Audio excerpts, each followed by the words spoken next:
Assalamualaikum warahmatullahi wabarakatuh. Kembali lagi di channel Radio Horor.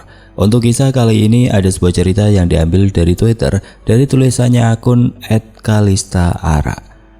Dan untuk kisah yang akan saya bawakan kali ini sebuah kisah yang berjudul Dicintai Genderuwo hingga berujung malapetaka. Dan sebelum kita lanjut ke ceritanya, tekan dulu tombol like video ini dan jangan lupa tekan juga tombol subscribe channel ini. Nyalakan juga lonceng notifikasinya agar tidak ketinggalan cerita-cerita lainnya dari channel ini. Buat teman-teman yang pengen berbelanja-belanja, tekan saja etalase yang ada di pojok kiri bawah, atau teman-teman bisa kunjungi link pembelian yang ada di kolom deskripsi. Dan seperti apa untuk kisah kali ini? Langsung saja kita masuk ke ceritanya.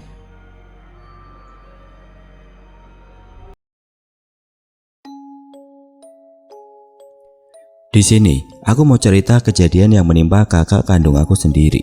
Kejadian ini terjadi pada tahun 2005 lalu. Di sini aku gak akan menyamarkan nama kami semua, cuma kota dan tempatnya akan aku samarkan.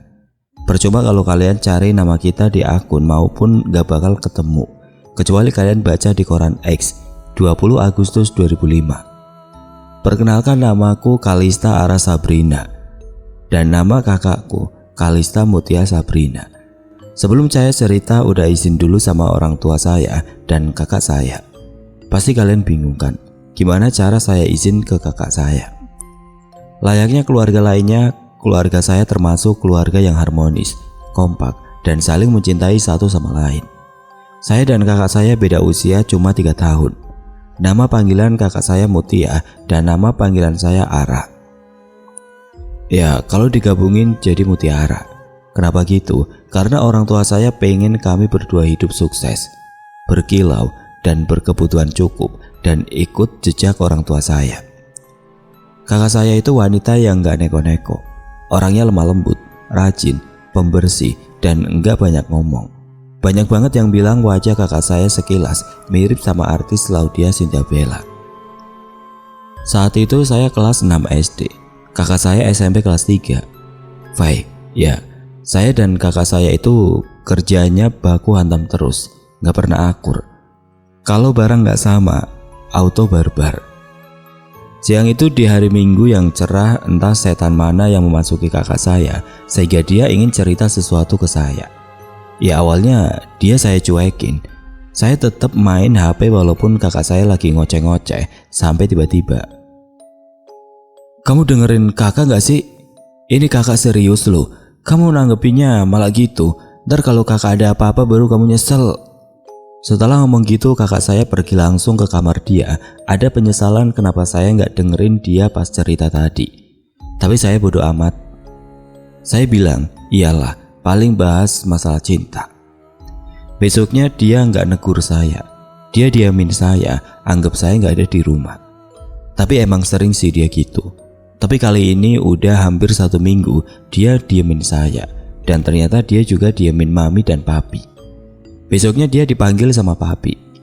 "Kamu kenapa Mutia? Ada masalah, cerita, jangan gini. Berarti kamu gak menghargai papi dan mami." "Enggak Pi, aku gak kenapa-napa, cuma lagi bad mood aja," jawab kakakku. "Kamu juga Ara. Kalau sama kakak gak usah melawan, gak usah bantah. Papi perhatiin kamu ini selalu ngebantah kalau kakak yang ngomong." "Apaan sih Pi? Kenapa Ara dimarahin juga? Aku gak salah apa-apa juga, jadi ikutan terus." Lalu aku masuk kamar, ngunci diri sampai malam. Lalu Bimina ngetuk-ngetuk pintu sambil bilang, "Ara, katanya mau nasi goreng kan? Itu udah Bibi masakin." "Gak nafsu Bi, Bibi makan aja." Lalu Kak Mutia gedor-gedor pintu sambil teriak-teriak, "Buka nggak Ara? Ara, buka cepetan." "Ngapain sih lo? Perlu apa? Gue lagi nggak mood." "Please maafin kakak, kali ini aja kakak mau cerita, tolong." Sambil nangis dong dia. Akhirnya dengan magernya saya buka pintu. "Ada apa sih? Perlu apa? Kayak yang penting aja." "Kakak mau cerita, tolong dengerin, sekalian aja please." Akhirnya dia cerita. "Minggu lalu kakak mimpi ada cowok ganteng banget datengin kakak di tempat les. Dia bilang wajah kakak mirip banget sama mantannya. Terus dia juga cerita kalau dia itu udah 20 tahun yang lalu meninggal. Dia sakit hati sama pacarnya, makanya ketika lihat kakak, dia niat ingin bunuh kakak. Buat kakak gak ada yang suka. Menurutmu gimana? Tanya kakakku. Halah kak, mimpi itu adalah bunga tidur. Ya udah, gak usah diambil pusing. Lagian kan kakak udah ada cowok. Ya udah, anggap aja cuma mimpi. Udah, aku mau tidur. Kakak keluar deh, tidur sana. Jangan lupa berdoa biar gak digangguin setan. Skip sebulan kemudian. Awalnya gak ada yang beda dari Kak Mutia, semuanya biasa saja.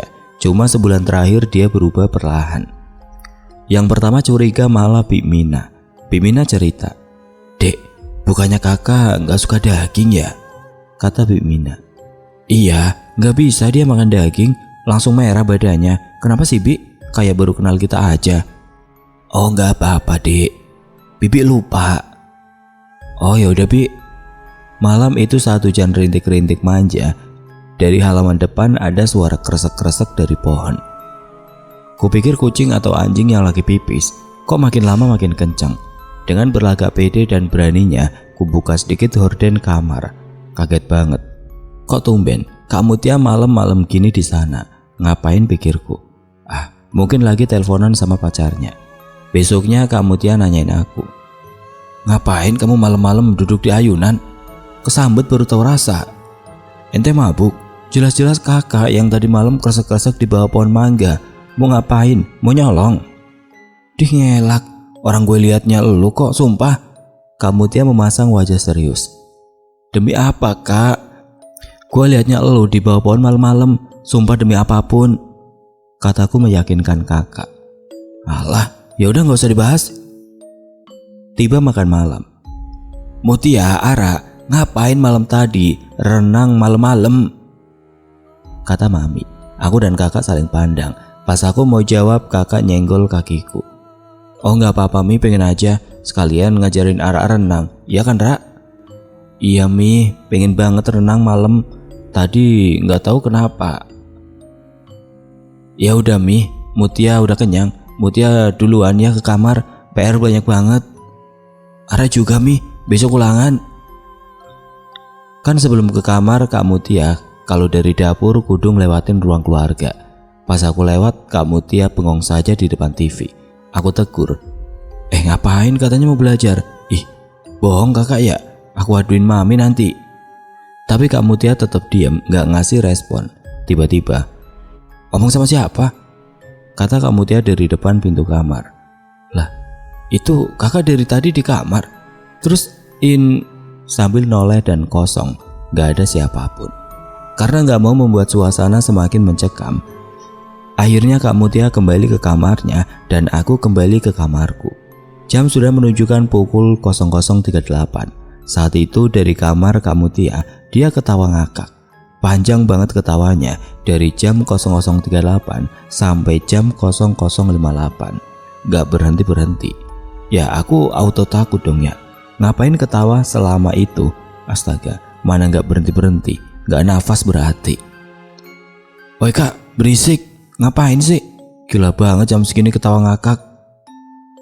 Kok gak ada jawaban? Diam, hening, cuma ada suara jangkrik. Pas kulirik ke ventilasi, kamar Kak Mutia udah gelap. Artinya dia udah tidur, berarti dong, siapa dong yang ketawa sepanjang itu? Skip 3 bulan kemudian.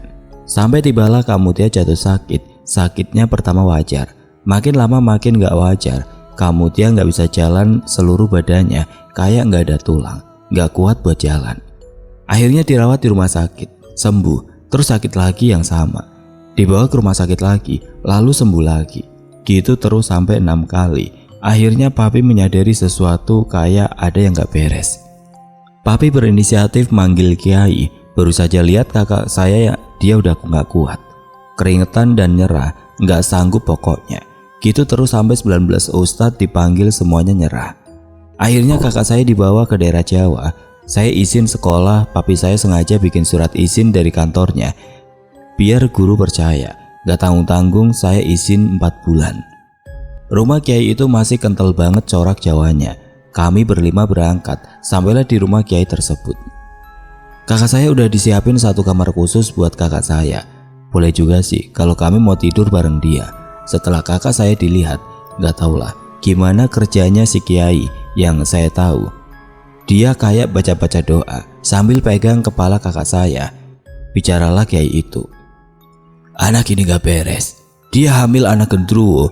Bahaya ini. Astagfirullah, kata kiai tersebut. Saat kiai bicara begitu, kami semua cuma bisa nangis. Gak tahu harus gimana lagi. Diobatinlah kakak saya. Selama 2 bulan di rumah kiai tersebut, kakak saya sembuh total. Akhirnya memutuskan untuk pulang ke rumah. Kami menggelar yasinan dan doa bersama guna mengucap syukur kepada Tuhan. Namun 2 bulan kemudian kakak saya sakit lagi. Kali ini dia lebih kesiksa, di mana dia nggak bisa gerakin seluruh badannya.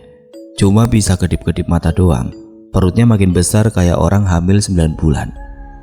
Akhirnya kami berinisiatif bawa kakakku ke tempat kiai kemarin. Akhirnya kami terbang ke Jawa lagi, diobatin lagi. Kali ini lebih menderita kakak saya. Saat diobati perutnya mengecil besar sambil diiringi jeritan dan raungan kakak saya. Alhamdulillah kakak saya sembuh. Lalu kita pulang ke rumah. 1 bulan kemudian kakak saya sakit lagi. Sama kayak bulan-bulan lalu, gak bisa gerak apa-apa, cuma bisa kedip mata doang. Di raut wajahnya dia kayak mau ngomong sesuatu, cuma kami bingung harus gimana. Sampai akhirnya Bik Mina pun punya ide.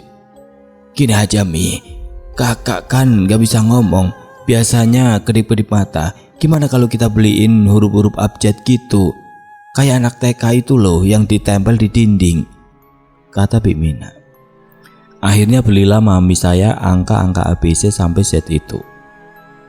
Kak, kalau kakak mau bilang sesuatu, nanti mama bantu. Ayo nak, mau bilang apa? Kalau iya, kedip matanya sekali saja. Kalau bukan, kedip mata 2 kali ya nak, kata mami bicara ke kakak. Akhirnya setelah mami berusaha mengeja huruf-huruf, terbuatlah 1 kalimat. Mi, tolong kumpulin semua keluarga, temen sekolah, temen les, aku udah gak tahan. Pecah tangis kami semua di sana. Akhirnya besok semuanya udah kumpul. Mami kembali mengeja huruf-huruf lagi, lalu terbuatlah kalimat. Semuanya terima kasih untuk segala cinta dan kasih sayang kalian ke aku. Aku pamit sekarang. Tolong ingat aku selalu sampai kapanpun. Ara, tolong jagain mami dan papi. Aku sayang kalian semua. Semuanya nangis, benar-benar nangis. Pas jam 12 siang kakak pergi untuk selama-lamanya. Kakak pergi dengan senyum, wajahnya bersih banget. Dia meninggal dalam keadaan tersenyum. Aku pun begitu, gak berhenti nangis kejer. Mami nangis pingsan, nangis lagi pingsan lagi. Singkat cerita udah dikubur masuk ke 3 hari. Setelah kakak meninggal, kita mau adain yasinan bareng anak-anak yatim piatu di pesantren. Semua makanan, catering udah siap di sana. Saat kami mau pergi, ada kejadian aneh saat mau pergi menuju tempat yasinan.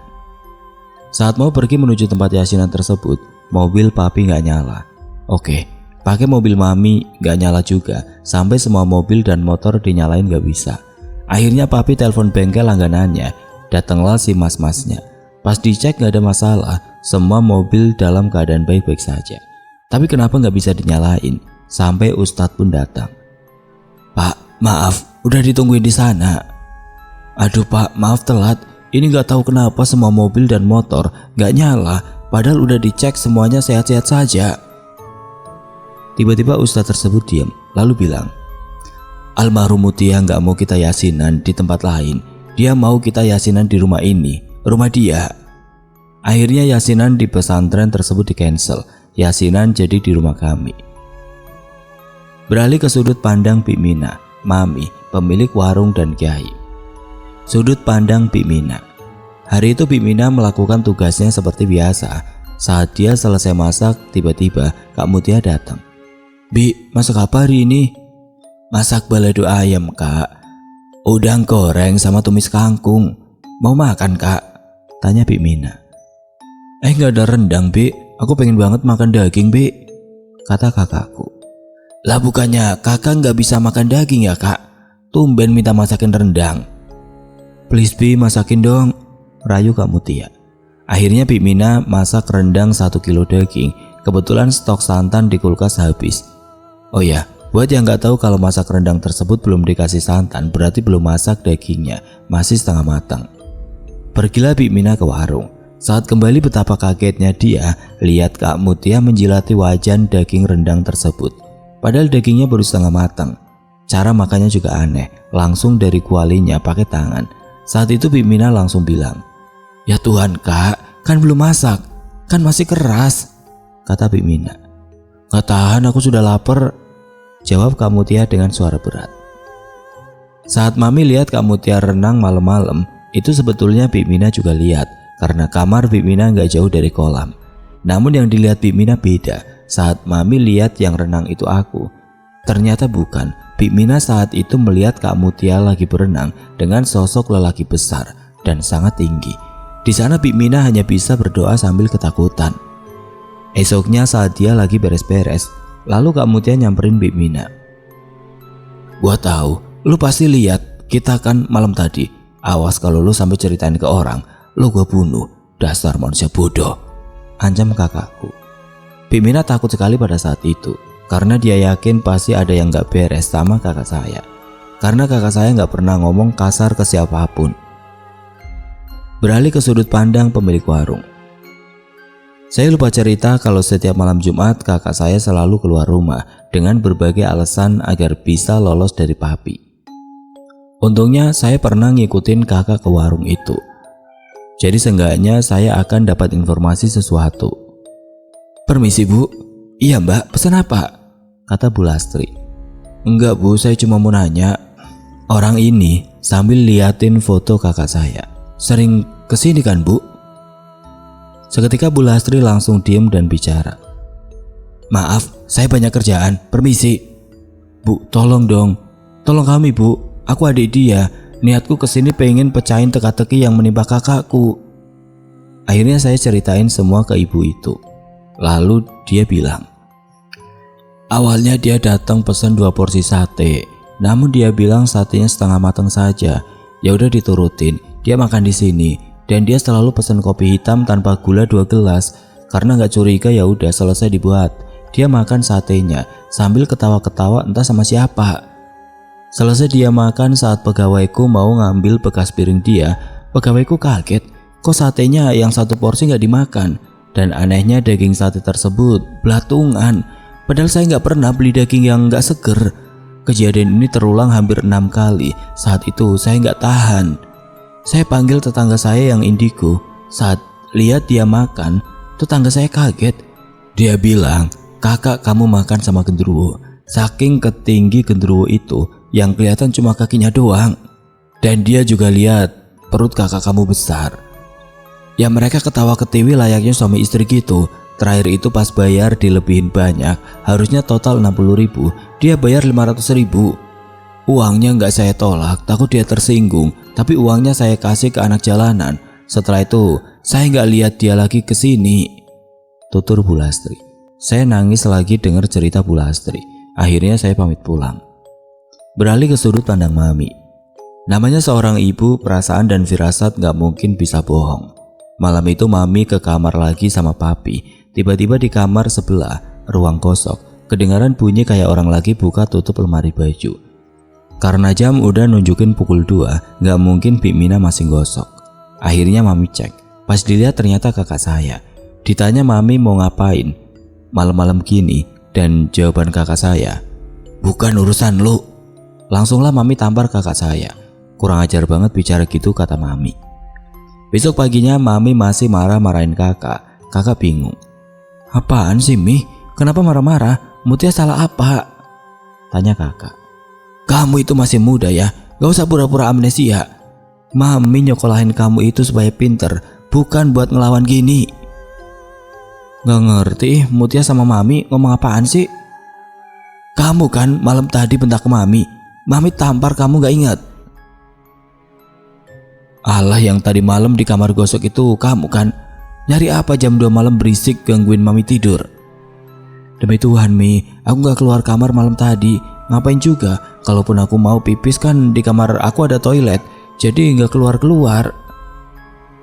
Mami terdiam 1000 bahasa, gak ngerti apa yang dialami. Tapi Mami yakin pasti ada sesuatu yang gak masuk akal. Mulai dari ada buntang ayam di kolam renang, suara ketawa-ketawa, suara orang mandi tapi nggak ada yang mandi. Masak belum ada 1 jam udah basi, bayangan orang lewat padahal nggak ada orang. Sekarang kami semua udah pindah ke Thailand, termasuk Bik Mina juga masih setia sama kami. Oh ya lupa, kalian pasti bingung gimana cara saya minta izin ke kakak saya. Oke, jadi Jumat kemarin saya serindu-rindunya sama kakak saya. Saya curhat di depan foto dia. Saya nangis, saya cerita semua keluh kesah saya ke dia. Saya pengen cerita ini ke sosmed karena sering lihat orang-orang cerita gini juga. Saya takut kakak nggak izinin saya. Sambil nangis saya bilang, kalau kakak izinin Ara buat cerita ke semua orang, tolong kasih pertanda Ara. Geser satu barang apapun, Ara tahu kakak pasti ada di sini. Sambil nangis bilang gitu. Setelah itu saya taruh HP di atas kasur. Saya ke WC buat buang ingus. Dan kalian tahu, HP saya pindah ke atas meja, itu artinya kakak saya ngizinin saya buat cerita. Pasti kalian nanya, apa saya nggak takut?